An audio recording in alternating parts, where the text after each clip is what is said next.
So we're back at the Pūr-Speed warehouse here in Kent, Ohio. I'm going to show you guys how to disengage the kickstart so that as soon as they hit the throttle, they get power and can take off. They don't have to push it to engage the motor. Be mindful when you do this. Make sure your rider's ready to go and understand that they're going to get full power as soon as they twist the throttle. Make sure that they're ready for it. Don't just do it right off the rip and expect them to, hop on it and go. We're going to go ahead and pull this cover off. If you want to go back to our battery swap out video, it'll show you how to kind of get into everything. We're just going to go a step ahead here.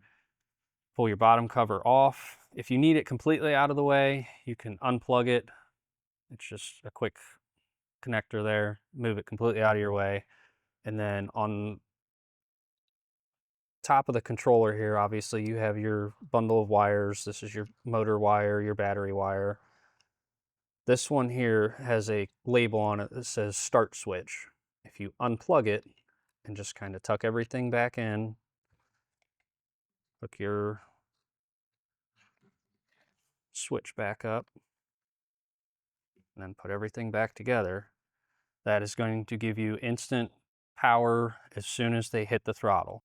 So this will give them some experience without having to push the bike forward to kickstart it and to engage everything.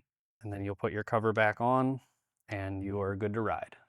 So any further questions, feel free to go to our website or reach out to us. Thanks for watching, and make sure you check out our other videos.